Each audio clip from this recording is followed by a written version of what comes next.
बड़ी खबर इस वक्त आपको बता दें, हिजबुल्लाह के खिलाफ ग्राउंड ऑपरेशन में इजरायल ने पहले ही दिन 8 सैनिकों को खो दिया है। इजरायल के 8 सैनिक मारे गए हैं, इनमें एक अफसर भी है, जबकि इजरायल का यह दावा है कि उसने हिजबुल्लाह के 30 लड़ाके मार गिराए हैं। हालांकि हिजबुल्लाह के अटैक में इजरायल के 3 मरकबा टैंक भी तबाह हो गए हैं, यानी लेबनान इजरायल बॉर्डर पर जबरदस्त युद्ध शुरू हो गया है।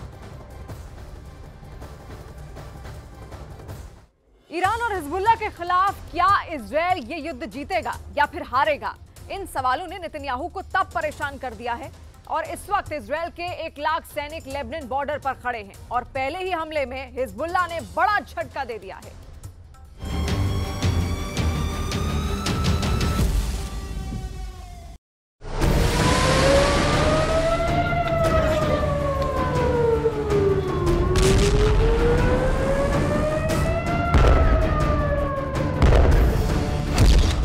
इतनी मिसाइल एक साथ गिरेंगी तो क्या होगा? ईरान के एक हमले ने 1 अक्टूबर को पूरी दुनिया को बदल कर रख दिया है। इतनी मिसाइल से एक साथ बचाएगा कौन? इतने बड़े हमले के बाद इजरायल के सामने सबसे बड़ा सवाल ये मिसाइल नहीं, बल्कि नेतन्याहू के सामने इससे भी बड़ा चैलेंज खड़ा हो चुका है।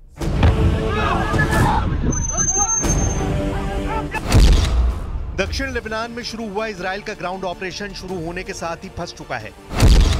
हिजबुल्लाह ने बॉर्डर पार करने वाली इजरायल की कमांडो यूनिट पर बड़ा हमला किया और उसको खदेड़ दिया। मीडिया में ऐसा दावा किया जा रहा है कि इजरायल का ग्राउंड ऑपरेशन पहले दिन फेल हो गया है। इसमें कोई शक नहीं कि लेबनान इजरायल बॉर्डर पर बड़ी लड़ाई शुरू हो चुकी है।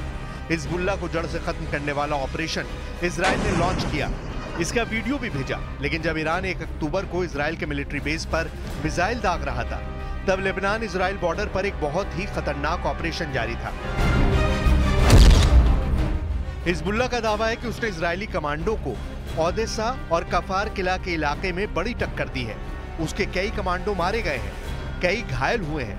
पॉइंट ब्लैंक रेंज से भी हमले का दावा किया गया है। एक तरफ नेतन्याहू का लेबनान के खिलाफ ग्राउंड ऑपरेशन है, तो दूसरी तरफ ईरान की तरफ से इजरायल पर मिसाइल अटैक। इजरायल इस वक्त बहुत ज्यादा प्रेशर में है। इजरायल को तेहरान को भी जवाब देना है और लेबनान में भी ऑपरेशन करना है। नेतन्याहू इस वक्त कई मोर्चों पर घिर चुके हैं। इस खबर से बाइडन बहुत ज्यादा बेचैन है और आगे इस युद्ध का अंजाम क्या होगा, इसे लेकर मॉस्को में बैठे व्लादिमीर पुतिन भी टेंशन में है। इस वक्त दुनिया में 4 पावर सेंटर तैयार हो चुके हैं जो इस युद्ध का फैसला करेंगे। वॉशिंगटन डीसी में व्हाइट हाउस, क्या अमेरिका इजरायल की मदद के लिए डायरेक्ट इस युद्ध में कूदेगा? इजरायल की राजधानी तेल अवीव में क्या फैसला होने वाला है? तीसरा शहर ईरान की राजधानी तेहरान, जहां सुप्रीम लीडर अली खामनेई का वॉर रूम बड़े फैसले ले सकता है। और चौथा शहर है रूस की कैपिटल मॉस्को, जहां से अब सिर्फ यूक्रेन नहीं बल्कि ईरान इजरायल के मोर्चे को भी मैसेज पहुंचाया जा सकता है। इस वक्त पूरा पश्चिम एशिया महायुद्ध के जलते हुए तवे पर बैठा हुआ है। नीचे आग सुलग रही है। बम, मिसाइलों और ड्रोन के हमलों से इस बार ऐसी तबाही की गारंटी दी जा रही है कि तेल अवीव से लेकर तेहरान तक दहशत फैली हुई है। ईरान के हमले के बाद अब गेंद इजरायल के पाले में है और नेतन्याहू लगातार मीटिंग करके पूछ रहे हैं कि ईरान को कैसे जवाब दिया जाए, हिजबुल्लाह को कैसे खत्म किया जाए।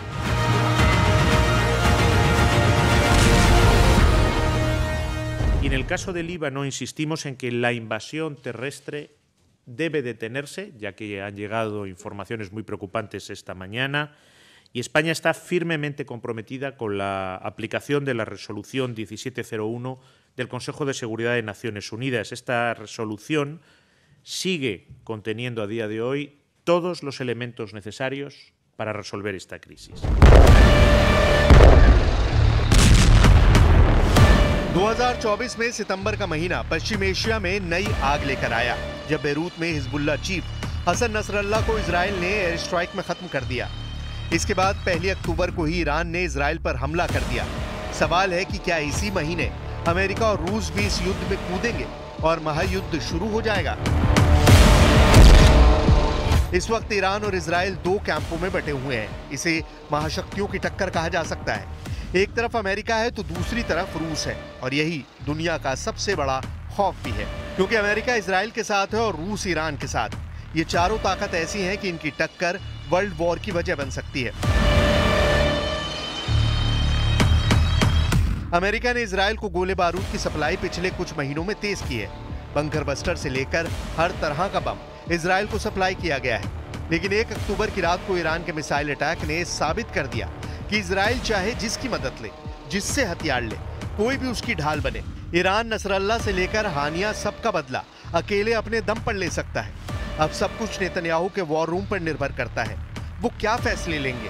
क्या इजराइल कुछ बड़ा करने की सोच रहा है? क्योंकि इजराइल के सामने चुनौती सिर्फ ईरान नहीं बल्कि 4 मैदान है जहां युद्ध एक्टिव मोड में चल रहा है।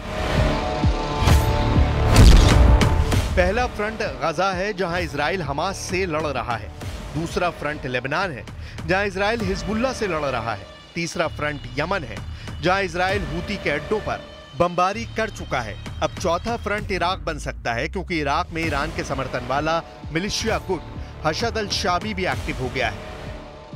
जब ईरान की मिसाइल इजराइल पर गिर रही थी तभी यमन में भी हूती अपनी कुद्स 5 मिसाइल इजराइल पर फायर कर रहे थे।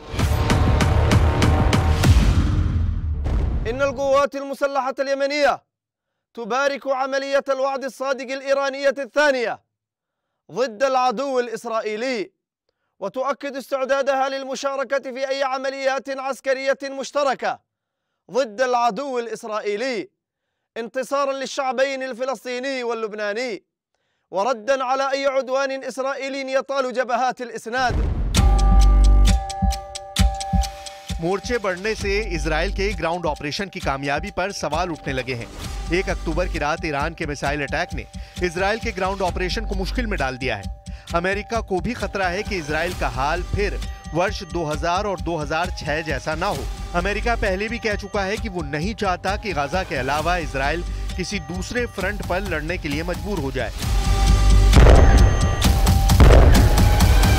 Well, I think it's certainly not very realistic because that was the claim in 2006 with the other war on Hezbollah in the south of Lebanon, and it took almost a month to get ceasefire and end of the aggression on both sides. So I think it's going to take a long time, particularly that ground invasion will involve elements of Hezbollah who are very well trained in guerrilla warfare. 2006 में Hezbollah इतना मजबूत नहीं था, लेकिन उसने अपने दम पर इजराइल को सीज फायर के लिए मजबूर कर दिया था। यही वजह है कि इजराइल अमेरिका से इस बार भी पूरा बैकअप चाहता है। नेतन्याहू लेबनान में घुसकर हिजबुल्लाह को कोने कोने से खत्म करना चाहते हैं। इसे आप नेतन्याहू का ऑपरेशन ऑल आउट भी कह सकते हैं। लेकिन इससे पहले ही ईरान ने कर दी इजराइल पर सर्जिकल मिसाइल स्ट्राइक। सवाल ये भी है कि क्या इजराइल हिजबुल्लाह के खिलाफ युद्ध को इतनी आसानी से जीत सकता है, जबकि इससे पहले वो 2 बार फेल हो चुका है। Israel is triumphant with the success of its assassination of Nasrallah and the entirety of the senior leadership of Hezbollah. So I think that has given it impetus to carry on with what it thinks could be the elimination of Hezbollah, which is almost impossible.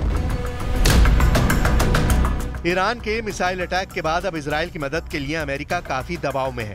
वो Israel के आसपास अड्डों पर फौज और fighter jet की तैनाती बढ़ा रहा है। इस वक्त पूरे पश्चिम एशिया में अमेरिका के 40,000 सैनिक पहले से ही तैनात हैं। इराक से लेकर सऊदी अरब और कतर से लेकर कुवैत तक अमेरिका के कई सैन्य अड्डे हैं, जहां पर उसके सैकड़ों फाइटर जेट भी तैनात हैं। लेकिन हिजबुल्लाह और इजराइल की लड़ाई बॉर्डर पर हो रही है और वहां इजराइल को कामयाबी के लिए कुछ नया सोचना होगा, क्योंकि अब हमला चारों तरफ से हो रहा है और इजराइल के पास अमेरिका की गारंटी ही सबसे बड़ी ताकत बची है।